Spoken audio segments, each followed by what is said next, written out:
আমরা দেখে নেবো যে তোমরা নিজের বাড়িতে বসে নিজের মোবাইল ফোনটি দিয়ে, যে মোবাইল ফোনটি দিয়ে এখন তোমরা ভিডিওটা দেখছো, সেই মোবাইল ফোনটি দিয়েই তোমরা ডিবিটি লিঙ্ক কিভাবে করাবে। তো তোমরা যদি সাইবার ক্যাফে যাও তো তোমাদের 50 থেকে 70 টাকা লাগে। তো আজকে আমি তোমাদেরকে ফ্রি প্রসেস দেখাবো মোবাইলে বসে, বাড়িতে বসেই। ঠিক আছে, তো তোমরা দেখতে থাকো ডিবিটি লিঙ্ক। তো এখন বর্তমানে অন্নপূর্ণা যোজনা চলছে, এক্ষেত্রে তোমাদের ডিবিটি লিঙ্কের খুবই জরুরি একটা বিষয়। যাদের যাদের ডিবিটি লিঙ্ক নেই এবং যারা যারা ডিবিটি লিঙ্ক আছে পুরোনো ব্যাংকে আছে এবং তারা নতুন ব্যাংকে কনভার্ট করতে যাবে, ধরে নাও যাদের যাদের ডিবিটি লিঙ্ক বঙ্গীয় গ্রামীণ বিকাশ ব্যাংকে আছে এবং উনি এখন ধরে নাও ব্যাংক অফ ইন্ডিয়া বা পাঞ্জাব ন্যাশনাল ব্যাংকে তোমার হচ্ছে লিঙ্ক করাতে যাও, তো সেটিও আমি তোমাদেরকে দেখাবো। এবং যাদের যাদের নেই, প্রথম কথা হচ্ছে যাদের যাদের নেই, যারা যারা ডিবিটি লিঙ্ক করছো প্রথমবার, তো তাদেরও দেখাচ্ছি। তো তোমরা সিম্পলি কি করবে, তোমাদের ক্রোম ব্রাউজার ওপেন করে নেবে, মোবাইলের ক্রোম ব্রাউজার ওপেন করার পর তোমরা এখানে চলে যাবে এনপিসিআই বলে সার্চ করবে। এনপিসিআই সার্চ করার পর তোমাদের যে প্রথম ওয়েবসাইটটি আসবে সেই ওয়েবসাইটটিতে ক্লিক করবে। ওয়েবসাইটে ক্লিক করার পর এখানে তোমরা কাস্টমার অপশন দেখতে পাচ্ছ, কাস্টমার অপশনে ক্লিক করবে। কাস্টমার অপশনে ক্লিক করার পর ভারত আধার সিডিং এনাবেল বিএসসি বলে একটা অপশন দেখতে পাচ্ছি, অপশনটিতে ক্লিক করবে। এখানে দেখো তোমাদের এরকম একটা ইন্টারফেস খুলে যাবে। এই ইন্টারফেসটা খোলার পর তোমরা যদি চাও যে আমি প্রথমে চেক করি যে আমার কোন ব্যাংক অ্যাকাউন্টে ডিবিটি লিঙ্ক করা আছে, তো তোমরা সিম্পলি এখানে আধার ম্যাপিং হিস্টোরি, বা আধার ম্যাপিং স্ট্যাটাস দেখতে পারো। আধার ম্যাপিং স্ট্যাটাস ক্লিক করবে। আধার ম্যাপিং স্ট্যাটাস ক্লিক করার পর তোমাদের এখানে আধার নাম্বারটি ক্লিক করবে।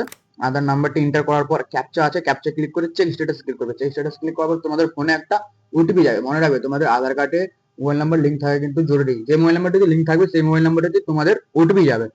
তো তোমরা এখানে ওটিপিটি দিয়ে চেক স্ট্যাটাস ক্লিক করবে, দিয়ে তোমরা দেখতে পাবে যে তোমাদের কোন ব্যাংকে মানে ডিবিটি লিঙ্ক যুক্ত রয়েছে বা ব্যাংকে ডিবিটি লিঙ্ক যুক্ত রয়েছে কিনা, তো তোমরা এখানে সেটা দেখতে পাবে। এবং তোমাদের যদি তোমরা যদি চাও যে আমি ডিবিটি লিঙ্ক চেঞ্জ করবো, অন্য ব্যাংকে করবো, তো তোমরা এখানে সিম্পলি এখানে আধার সেটিং এন্ড ডিসেবলিং এর একটা অপশন দেখতে পাচ্ছ। এই অপশনে ক্লিক করবে। অপশনে ক্লিক করার পর তোমার ইন্টার ইউর আধার নাম্বারটি ক্লিক করবে এবং রিকোয়েস্ট ফর আধার তোমরা কি করবে, সেটিং করতে আমার রাখবেন। সেটিং এ ক্লিক করবে।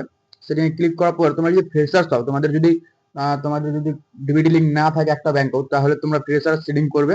এবং তোমার যদি সেম ব্যাংক হয় এবং ঠিক আছে same bank with another account, আলাদা ব্যাংক মানে সেম ব্যাংক হয় এবং অন্য অ্যাকাউন্ট হয়, তাহলে তোমরা সেকেন্ড নাম্বারটা ক্লিক করবে।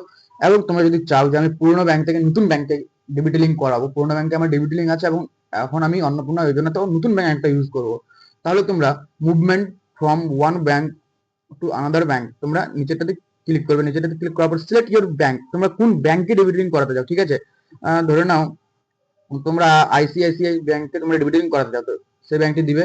এখানে তোমরা মনে রাখবে সিলেক্ট ইউর ব্যাংক, তোমরা যেই ব্যাংকে ডিবিটি লিঙ্ক করাতে চাও। ঠিক আছে, এরপরে তোমরা ব্যাংকের অ্যাকাউন্ট নাম্বারটি দিবে, সেই অ্যাকাউন্ট নাম্বারটি নতুন ব্যাংকের কনফার্ম অ্যাকাউন্ট নাম্বার করবে। অ্যাকাউন্ট নাম্বার করার পর এখানে ছোট্ট একটা বক্স দেখা যাচ্ছে, এই বক্সটিতে ক্লিক করবে। এই বক্সটিতে ক্লিক করার পর তোমরা ক্যাপচা কোড দিবে। ক্যাপচা কোডটি দেওয়ার পর সাবমিট করবে। সাবমিট করার পর তো দেখো তোমাদের সামনে এরকম একটা পপ আপ তো হবে, তোমাদের এখানে রেফারেন্স নাম্বার জেনারেট হয়ে যাবে, রেফারেন্স নাম্বার একটা দিয়ে দিবে। আর তোমাদের দেখবে এখানে একটা টাইম শো করবে। ঠিক আছে, তোমাদের প্রায় 7 মিনিটের মতো টাইম দেয়, এই টাইমের মধ্যে তোমাদের সবকিছু কমপ্লিট করতে হবে। আর তোমাদের দেখবে এখানে একটা নিচে লাইন একটা শো হবে, যে লাইনটা আস্তে আস্তে পূর্ণ হবে। এই লাইনটা পূর্ণ হতে প্রায় 2-3 মিনিট লাগে সময়, 2-3 মিনিট 1.5 মিনিট এরকম সময় লাগে।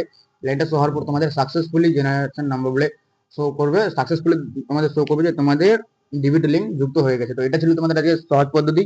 তো তোমরা যে মোবাইলটা দিয়ে ভিডিও দেখছো, এই মোবাইলটা দিয়েই তোমরা ক্রোমে গিয়ে করতে পারবে। এবং তোমাদের যদি ভিডিওটি হেল্পফুল বলে মনে হয়, তুমি চ্যানেলটিকে সাবস্ক্রাইব করবে এবং নিজের বন্ধুদের কাছে শেয়ার করে দাও যেন তাদেরও হেল্প হয়ে যায়।